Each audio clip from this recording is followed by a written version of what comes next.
Good. So Senator Ron Johnson from Wisconsin got himself into a bit of a trouble, I guess you may call it that. A lot of people were angry and attacking him. They were calling him racist as a result of a radio show where he basically said, look, I wasn't worried with all of these good Christian white folks around. Those good Christian white folks, they love the law and they would in no way break the law. And so I felt perfectly safe. They just wanted to get me to change my vote. That's all. That's all they wanted. If, however, they were Black Lives Matter or this Antifa, I would have been terrified. Terrified. Now, I did a video where I kind of made the point about that this is not necessarily indicative of somebody who's racist. Somebody who's disingenuous, yes, radically so. But somebody who is racist, look, he could be racist, but this doesn't necessarily prove it or give you evidence for it. It goes to this notion of this is not a United America or a United States. It's never been the United States. Everybody had their lot. Slaves don't necessarily have the exact same lot as, let's say, poor workers. Or for that matter, poor workers don't necessarily have the same lot as the rich, et cetera, et cetera, et cetera. And even now, you have people that break down on this notion sometimes of race. You have things that break down on this notion of class. This is not, nor has it ever been, a United States. Senator Ron Johnson is not bothered by the white group because that's his crowd. He fundamentally agrees with them. They are on the same team in sorts. It would be like if a bunch of people raided the Capitol from UFO because they wanted to get to the bottom of UFOs and they were so angry they just raided the Capitol. If I was there, I'd be perfectly safe. I would feel perfectly safe. I would hear them screaming and everything else, and I would be like, well, I am one of these people, so, I'm okay with this. Now, there is such a thing as people getting scared, even if you're part of the crowd. But I'm just making the point that I think he's being disingenuous, one. But on the off chance that he's not, given the stretch of a benefit of doubt, those are his people. The QAnon believing, the Trump one in the mass, the landslide, the et cetera, et cetera, et cetera. That's where I think he is.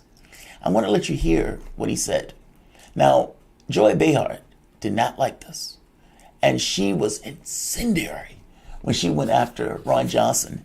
And she says something that people have been going back and forth over social media for the last, several hours. And I'm going to back her up on this. I think she's right, at the very least on that last part. Antifa is not a thing, meaning it is not a material, tangible thing, organization. It is a concept that is made flesh when necessary time calls for it to be made flesh. It is reactive in its very nature. Even in its name, it's reactive, meaning it's not a thing that functions in and of itself outside of something precipitating its existence. That's what it is. The avatar of that idea comes down and defends, or for that matter, exposes. Is Antifa a thing? My answer to it is no. I believe Joy Behar is right. Welcome to Late Night Soapbox.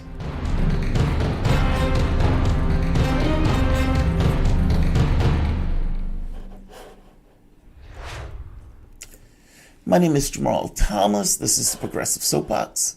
Guys, if you dig this content, please like, share, and subscribe. You can always support this content through PayPal or Patreon, and of course, Super Chats. This content is brought to you by you, and I appreciate you allowing me to do it. I'm just getting my... Whoa, don't do that. I don't know what was taking place, but... Alright. So, I've always said The View, the ladies of The View, they can be very strong when they get something, they don't particularly like something, and they have no issue in saying it. And Joy Behar here gives this incendiary takedown of Ron Johnson, but it's the Antifa part that I want to talk about. So let's give just a heads up on what Ron Johnson said so you can get some level of context. I don't want you to hear Behar without hearing Johnson. Is because I made the comment that on January 6th, I never felt threatened, because I didn't. And mainly because I knew that even though those thousands of people there were marching to the Capitol were trying to pressure people like me to vote the way they wanted me to vote, I knew those are people that love this country, that truly respect law enforcement, would never do anything to break a law. And so I wasn't concerned. Now, had the tables been turned, and Joe, this got me in trouble. Had the tables been turned and President Trump won the election, and those were tens of thousands of Black Lives Matter and Antifa protesters, I might have been a little concerned. Wow. I might have been a little concerned. And they say they've been calling him racist ever since he said that. Another point. They would never do anything to break the law. What the hell are 500? I think more than 500. If I'm not mistaken, the number is 900. But more than 500 people around that number have been arrested for breaking the law. Breaking the law. So what are you talking about? They would never break the law, and yet they were breaking the law. And more importantly, they were out there fighting cops. The officer where they sprayed Sicknick with the bat shit or with the bear shit or whatever they call it. I mean, what do you think that was? When the guys were out there fighting cops because cops didn't get the order to get their guns because they thought it would look bad. It would look bad. So what was that? When that dude is punching the cop in the face, is that not breaking the law because he's white? I mean, are you just redefining what the word law means for a particular racial context? I mean, I don't understand what the hell you're saying, because this breaks all points of reality. It doesn't even make sense in the context of reality. Because how are you saying these guys are perfectly safe, no harm at all, never break the law, and yet, as they raided the Capitol, they were flagrantly breaking the law? Joy Behar is not having this. She doesn't like this at all. And she has no fucks to give in telling you so. You know, and she's actually quite strong on this. But let's get to her comment. Let's hear what she says. Right out there with his racism. There's no dog whistle for him. You know, it's like, I'm a racist. Have a nice day. You know what I mean? I guess, you know, it's funny. When I was watching this, it's so aggravating to listen to this idiot. I mean, he and I are very different. I'll tell you this right now. If I was surrounded by people carrying weapons, people erecting nooses, screaming, hang Mike Pence, bludgeoning a police officer to death, I might be a little scared. But Ron, no, he's not scared of those people. He's scared of this fictitious idea of Antifa, a thing that doesn't even exist. He needs to go. He needs to go, and soon. Son, right. Now, I agree with her assessment from the standpoint of Antifa. It's not a thing. It's not a physical object in that sense. It's not like a chair or table. And I'm not even saying this from the standpoint of making an argument about realness, like in the sense of whether the Constitution is real or whether a particular organization is real. Well, in this very specific point, Antifa is not even an organization per se. I mean, it's a concept, but the concept is reactive to whatever the particular environment that demands its presence. And the demand of its presence is based upon whatever is taking in the place in that environment, especially if they're Nazis, if they're racist, if there are elements that they deem are harmful or are going to somehow cause some kind of ruckus. They descend as if coming from the ether to defend or to attack. Now, the Republicans don't like Antifa because many times Antifa is far to the left. And when they're out there, the Republicans are far to the right and sometimes supporting, let's say, people who are Nazis or people who are in these other hate groups. Like Donald Trump said, they're great people in Charlottesville. I guess I'm making the basic point that Antifa is not a thing unto itself. It is a thing that happens when an environment changes. Now you could say, well, wait a minute, there's cells and so forth. There are these small units of cells that loosely place and that come together in time of need. But therein lies the point. In time of need. Which is kind of the issue that I'm having with this notion of realness. It's not like I'm saying that there's a chess group and is the group real? Well, in human terms, in conceptual terms, yes. It's not like that. It's not even to that degree. It's even less than that. Because it's not like something that's created for the sake of doing something proactive. It's reactive in its nature. If you would have issue with Black Lives Matter and with Antifa, maybe you should question yourself on that.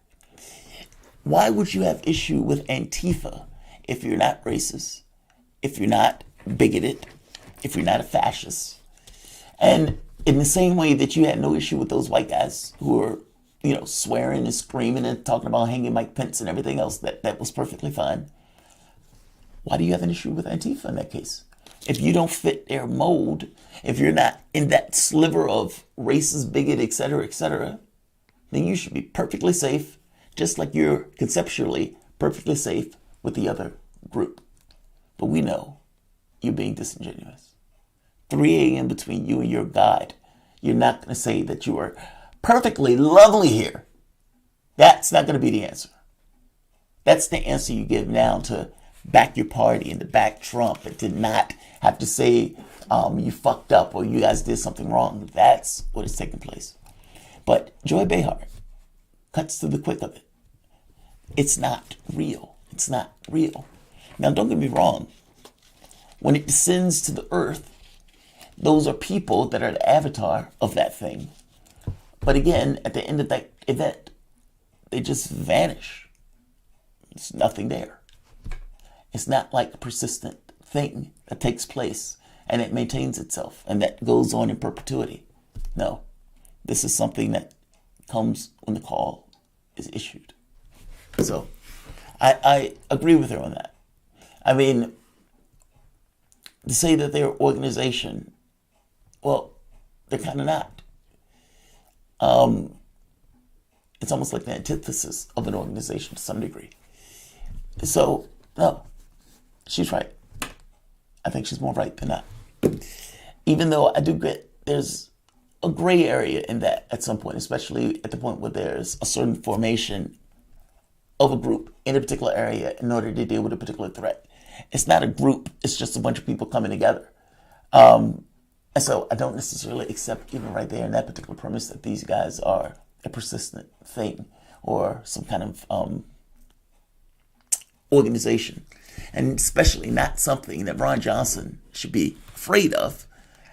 And yet he's terrified of Antifa and black people that are part of Black Lives Matter. Here's the other thing to this. Here's the difference also. Black Lives Matter was also a reaction. And what I mean by that is that for a person or a group to get to the point where you have to say, my life matters, my child life matters, that is an undignified position to have to be in. And yet you're there because the larger majority, for whatever particular reason, seems to not get that your life matters. At the very least, from your perspective, they don't get that your life matters. And so you have to create an organization to basically say it. So when you're talking about a cop that is choking out somebody, well, it seems like his life doesn't matter, especially when you're doing it for 2 cigarettes or something. When you sit on a man's, or put a knee on a man's throat for 9 minutes as he pleads for help and eventually pleads for his mom and eventually stops breathing, and you keep the knee there just for good measure. Yeah, there's something wrong with that. There's something wrong with that. It doesn't necessarily seem like the life of that individual mattered all that much. And this is one of those things that is perpetuated. Cops kill over 1,000 people a year. 99% are not charged with anything. And of the 1% that get charged, 30% of that 1% go to jail. It's like they're bulletproof. Didn't seem like they cared about those lives. I'm making the point that the Black Lives Matter and the protests were reactive also. You had a black person that was killed, another person was shot in the back, another person was shot while sleeping black. You had somebody else who was shot through their windows. I mean, you had a slew of murders. Another guy gets caught, mowed down by a bunch of truckers, gets shot, and they take pictures of it and put it on Snapchat. They acted as if he was a mule, and they didn't even have the dignity to not take pictures in that moment. Yeah, it was zero tolerance. At the point where the social fabric ceases to show that it will protect your interests and care about your life to any level of magnitude that is equivalent to the other groups that are there. Yeah, at that point, you have the situation where people take matters into their own hands. It becomes zero tolerance. And every killing at that point becomes another protest, another riot, another et cetera, et cetera. And people may hate the methods. And the thing is, 99% of those protests were peaceful. But it cut down on the number of killings.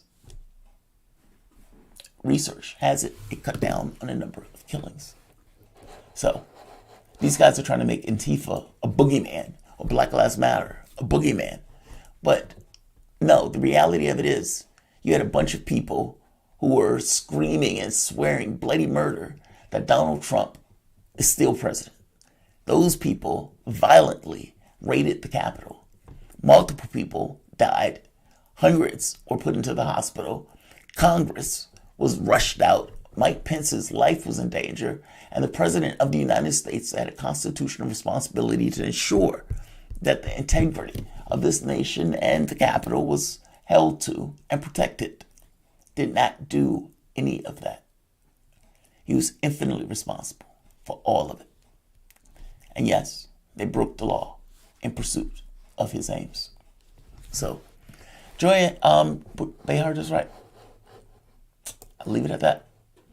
Like, share, and subscribe. Thanks all.